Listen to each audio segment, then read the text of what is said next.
여러분 아마 개인이 성경을 읽으면서 신앙생활하면서 지금까지 가장 크게 은혜 받은 말씀이 있을 것입니다. 여러분이 가장 크게 은혜를 받으신 성경의 장, 어떤 장입니까? 많은 분들은 시편 23편을 이야기를 하죠. 최근에 제가 이영희 권사님 수술하기 전에 병원까지는 가지 못하고 말씀을 제가 카톡으로 보내드린 말씀은 시편 16편이 내가 여호와를 항상 내 앞에 모심이여 그가 나의 오른쪽에 계심으로 내가 흔들리지 아니하리로다. 이 말씀을 제가 찍어서 기도하는 마음으로 제가 보내드렸어요. 그랬더니 저에게 뭐라고 금방 리플라이가 왔냐면, 목사님, 제가 이 말씀 최근에 너무 은혜를 받고 힘을 얻어서 계속 암송하고 있는 말씀입니다 그러시더라고요. 아마 여러분에게도 이런 말씀이 있는 줄 믿습니다. 영국의 유명한 설교자 로이드 존스 목사는요, 이런 고백을 했어요. 로마서를 읽으면서 개인적으로 로마서에서 가장 중요한 장은 로마서 5장이고 가장 감동적인 장은 로마서 8장입니다. 그래서 이분은 로마서 8장에서 그렇게 큰 은혜를 받았다는 거예요.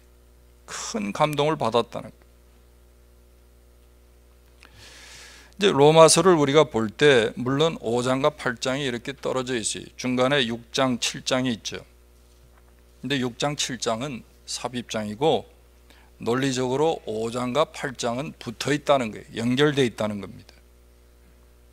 그래서 5장도 그렇고 8장도 그렇고 앞에 3장, 4장, 5장이 말씀하는 그 구원이 무엇인가, 그 구원의 내용을 실질적으로 좀 더 구체적으로 설명하고 있다는 것입니다. 그래서 로마서 5장도 그렇고 8장도 그렇고 우리에게 또 이 로이드 존스 목사에게 큰 은혜가 되는 그런 말씀이라는 것이죠.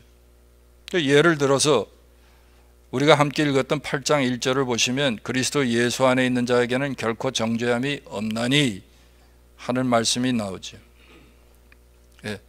구원을 받았다. 우리가 받은 그 구원의 내용이 뭔가 했을 때 정죄함이 없다는 거예요. 구원받았다. 정죄함이 더 이상 없다는 거예요. 이 말은 무슨 말입니까? 정죄함이 없다? 무슨 말일까요? 여러 가지로 설명할 수 있겠죠.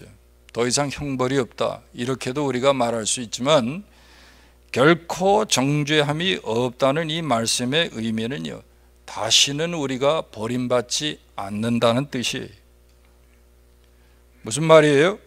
여러분, 예수를 믿고 구원받았으면, 그래서 그리스도 예수 안에 있게 된 사람은요, 다시는 구원의 자리에서 쫓겨나지 않는다는 거예요.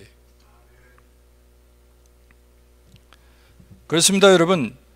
예수를 믿고 우리가 구원받았다면요, 그 어떤 것도 우리의 구원을 무효화하거나 취소할 수 없습니다. 그래서 로마서 8장 35절에 보면 누가 우리를 그리스도의 사랑에서 끊으리요, 그렇게 말하지. 그러면서 내려가서 38절에 보면 내가 확신하노니 사망이나 생명이나 그 어느 것도 우리를 하나님의 사랑에서 끊을 수 없다고 그렇게 선언하고 있어요. 여러분, 그 어느 것, 여러분이 생각할 수 있는 그 어느 것 무엇입니까? 그 어느 것도 우리를 하나님의 사랑에서 끊을 수가 없어요. 우리의 구원을 무효화할 수가 없어요. 저를 지도하셨던 남포교회 원로 목사님이신 박연선 목사님은 이 부분을 해석하면서 뭐라고 설명했냐면, 그 어느 것 나의 못난 것이나 변변치 못한 것이나 내 미련함이나 또 내 변덕까지도 첨가해도 좋다 그랬어요. 그렇죠? 여러분이 생각해도 너무 변덕스럽지 않아요? 좀 열심히 은혜 받았다고 하는 척 하다 보면 언제 시험에 들었는지 삐졌는지 변덕을 부려요. 그렇죠? 근데요, 이것조차도 우리를 하나님의 사랑에서 끊을 수가 없어요. 우리의 구원을 취소하지 않습니다. 못합니다. 저는 여기다가 이 어느 것 안에 이런 말을 집어넣고 싶어요. 저나 여러분이 우리가 하나님 앞에서 저지른 그 어떤 송구스러운 실수까지도 우리를 하나님의 사랑에서 끊지 못합니다. 목사라고 실수 안 합니까? 정말 주님께 민망하고 송구스러운 실수를 얼마나 많이 하는지 몰라요. 여러분에게도 마찬가지로 그런 일이 있는 줄 알아요. 근데 이런 정말 하나님 앞에 송구스럽고 죄송스러운 실수까지도, 잘못까지도 우리를 하나님의 사랑에서 끊지 못하는 것입니다. 이게 그리스도 예수 안에 있는 자에게 결코 정죄함이 없다는 말씀이에요. 할렐루야. 이 얼마나 감동적인 말씀입니까? 그러므로 우리가 이 사실을 알고 깨달았다면 어떻게 해야 돼요?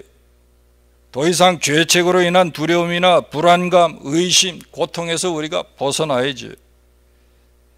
내가 받은 그 구원의 은혜를 우리가 누리면서 살 수 있어야죠.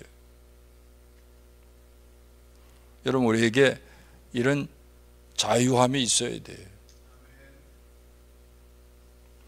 그런데 여기서 우리가 오해하지 말아야 할 것이 있습니다. 그건 뭐냐면 그리스도 예수 안에 있다. 내가 그리스도 예수 안에 있다 했을 때 그리스도 예수 안에 있으면 더 이상 죄를 짓지 않는다는 말도 아니고요. 죄의 갈등이 없다는 말도 아니에요. 구원받고요. 우리가 그리스도 예수 안에 있는 자가 되었어도 죄를 짓습니다. 죄의 유혹에 대한 갈등이 끊임없이 있어요. 물론 그 빈도가 덜하겠죠.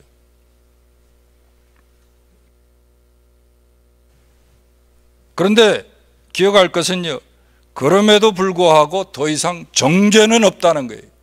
버림은 없다는 거예요. 누구도 하나님의 자녀됨의 신분을 무효화하거나 취소하지 못한다는 거예요. 이걸 우리가 기억해야 돼요. 근데 여기서 여러분 꼭 기억하시기 바랍니다. 우리가 하나님의 자녀 되었기 때문에, 구원받았기 때문에 오히려 죄의 갈등과 징계는 점점 더 많아지는 거예요. 예? 우리가 구원받았기 때문에 그리스도 안에 있으면요, 죄에 대한 갈등이 더 심화돼. 바울처럼요, 로마서 7장에 원하는 것은 내가 하지 않고 원하지 않는 것을 자꾸 하는 것에 대한 그런 좌절감도 우리가 드는 거예요. 그리스도 예수 안에 있다고 해서 죄에 대한 갈등조차 우리가 하지 않는다는 것은 그건 오해예요. 또 죄를 짓게 되면 어떻게 돼요? 징계가 더 많아집니다. 왜 징계가 더 많아질까요? 이제는 우리가 하나님의 자녀 됐기 때문에. 남이 아니에요. 하나님의 자녀예요. 당신의 아들이에요. 딸이에요. 하나님이 우리를 더 직접적으로 간섭하시고 책임지시고 아끼시기 때문에 여러분 징계가 있습니다. 내가 구원받았고 그리스도 예수 안에 있다고 여러분이 생각하는데 계속해서 같은 죄를 범하고 같은 실수를 하면서 사는데 징계가 없다. 이게 문제예요. 이게 문제. 죄에 대한 갈등이 없다. 이게 문제죠. 죄에 대한 갈등도 없고 징계가 없으면 그 사람은 사생아예요. 구원받았고 정말 우리가 그리스도 예수 안에 있게 되면요, 하나님의 직접적인 간섭이 즉시 있는 거예요. 여러분 어떠세요?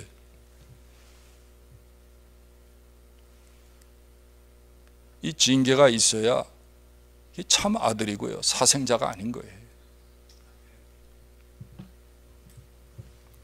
그러므로 여러분, 우리가 죄를 짓게 되거나 실수할 때 이제는 내가 구원받은 그 구원에 대해서 의심하거나 여러분 불안해하지 말아야 합니다. 이게 중요한 거예요. 그리스도 예수 안에 있다면요, 여러분, 이 구원의 은혜를 우리가 누리면서 살아야 돼요. 예? 또 징계를 받는데 아이고 하나님 나를 사랑하시지 않는가 보다, 아이고 나는 구원 못 받았나 보다 이러지 마시고, 예? 애들이 철이 없으면 그러잖아요. 예? 부모한테 매를 맞을 때마다 아유 나는 다리 밑에서 주워왔나 보다. 우리 아들 녀석이 딸을 맨날 놀려요. 너는 다리 밑에서 주워왔다고. 응? 다리 밑에서 주워왔다. 그러니까 우리 딸이 항변을 하지. 아니야, 난 아빠하고 똑같이 닮았어. 야, 모르는 소리 하지 마. 그래서 아빠 닮은 사람을 골라가지고 그래서 너를 데리고 온 거라고. 예? 그 또 어릴 때는 또 그게 그대로 또 사실인 것처럼. 여러분, 그렇게 착각하고 사시는 분 혹 있을지 몰라요. 아이고 나는 구원받지 못한다. 나는 하나님의 사랑 밖에 있는 사람입니다. 오해하시지 마시기 바랍니다. 그리스도 예수 안에 있으면 하나님의 직접적인 간섭이 있는 거예요. 절대로 나와서 그대로 방치하고 키우지 않아요. 잘못할 때마다, 실수할 때마다 하나님이 매를 대시는 거예요. 두 번째, 그러면 우리가 예수 안에 있다 할 때 예수 안에 있는 자에게 정죄함이 없는 이유가 뭘까요? 왜 예수 안에 있으면 정죄함이 없습니까? 왜 우리는 다시 버림을 받지 않습니까? 여기 2절에 보니까 죄와 사망의 법에서 우리를 해방했기 때문이라고 말씀하고 있어요. 여러분, 죄와 사망의 법이 뭡니까? 죄와 사망의 법, 예, 로마서를 잘 읽어보면 죄와 사망의 법은 율법을 말해요. 율법. 왜 죄와 사망의 법이라고 하는가?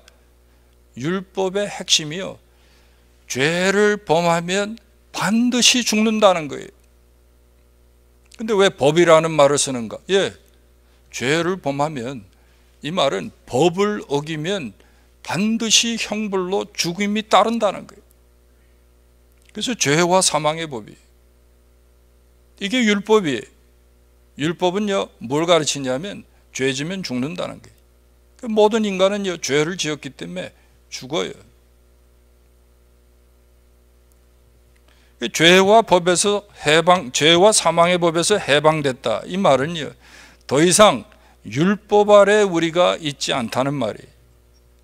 율법의 정죄와 형벌로부터 우리가 자유하게 된 존재라는 거예요. 그래서 어떻게 해요? 우리는 더 이상 죽음도 지옥 형벌도 두려워할 필요가 없는 존재가 된 거죠. 왜 우리가 두려워하지 않아야 됩니까? 예수 그리스도께서 저와 여러분을 대신해서 죄의 형벌을 다 이미 받으셨기 때문에. 그래서 여기 3절에 보면 율법이 육신으로 말미암아 연약하여 할 수 없는 그것을 하나님은 아시나니 곧 죄로 말미암아 자기 아들을 죄 있는 육신의 모양으로 보내어 육신의 죄를 정하사 하는 말이 나오죠. 육신의 죄를 정하사. 육신의 죄를 정한다, 이 말이 무슨 말이냐면 대신 정죄를 받으셨다는 거예요. 예수 그리스도께서 우리가 받아야 할 그 죄의 형벌을요, 그 정죄를 대신 받으셨기 때문에 여러분요, 우린 더 이상 이 죄의 형벌에 대해서 두려워할 필요가 없다는 거예요. 믿으면 아멘 하겠습니다. 이게 중요한 거예요. 그럼 죄와 사망의 법이 율법이라면 본문의 2절이 말하는 생명의 성령의 법이 죄와 사망에서 우리를 해방했다 그랬어요. 그러면 생명의 성령의 법은 뭘까요?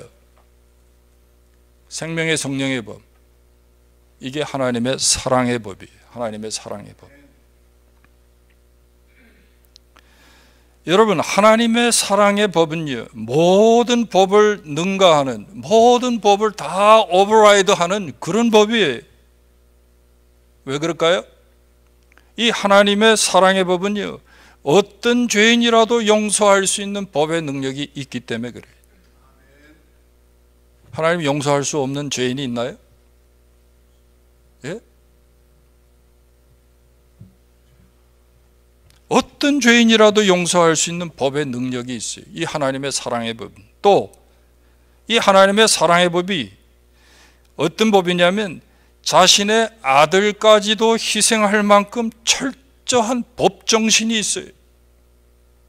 대충 말이죠. 뭐 힘 있는 사람, 빽 있는 사람은 봐주고 넘어가는 세상법하고 달라요. 예? 경우에 따라서 말이죠.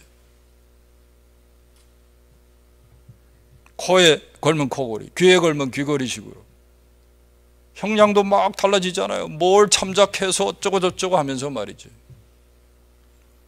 변호인단 따라서도 달라지고. 근데 이 하나님의 법은요, 철저합니다. 예? 죄인은 죽어야 하는데 그 법을 지켜내기 위해서 하나님이 자신의 아들까지도 희생하면서까지 그 법 정신을 지키는 거예요. 이게 하나님의 생명의 성령의 법이에요. 또 어떻습니까? 한 번 결정된 것은요, 끝까지 책임을 지는 법의 의지가 있어요. 끝까지 책임을 지는 하나님의 법이에요. 이게 하나님의 사랑의 법이에요. 그래서 우리가 하나님의 이 사랑의 법, 생명의 성령의 법이 우리를 해방했다 그럴 때요, 여러분, 우리는 완전한 정죄에서 벗어나 있는 것입니다. 죄의 형벌로부터 자유하는 존재가 된 것입니다. 이걸 우리가 기억할 수 있어요. 무슨 얘기를 하다가 이렇게 여기까지 왔죠? 처음으로 돌아가요. 우리가 받은 구원의 내용이 뭐냐는 거예요. 엄청난 구원의 은혜를 입고도 내가 왜 여기 있는지, 이 자리까지 있는지, 여기에 있을 수 있는지, 지금 내가 누려야 할 삶은 어떠한 삶인지 우리는요, 그냥 잊어버리고 사는 거예요. 신앙생활이 그저 열심만 있으면 되는 줄 알아요. 새벽 기도 열심히 하고 성경 열심히 읽고 뭐 헌금 열심히 하고. 여러분, 이 하나님의 구원의 은혜를요, 우리가 정확하게 이해하지 못하는 한은 기독교의 신앙생활은요, 우리가 제대로 우리가 하지 못하는 거예요. 이 은혜 때문에 하는 거예요. 이 은혜에 감사해서, 이 은혜에 붙들려서 오늘 우리가 하나님의 뜻을 이루고 하나님 기뻐하시는 일을 하는 것입니다. 네? 오늘도 날씨 좋은데요, 네? 뭐 얼마든지 밖에 나가서 우리가 활동할 수 있어요. 네? 골프도 칠 수 있고요.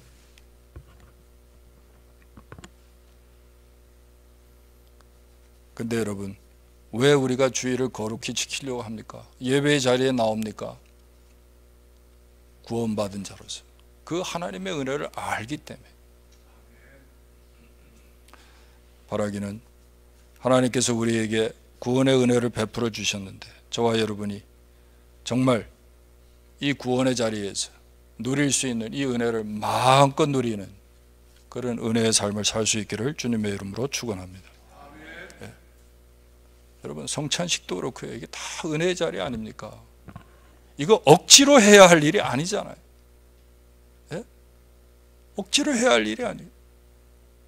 이 특권의 자리에 여러분, 주님이 초청해 주셨는데 이걸 뭐 억지로 하고요, 할 수 없어서 하고, 뭐 더 좋은 거 있어서 한다면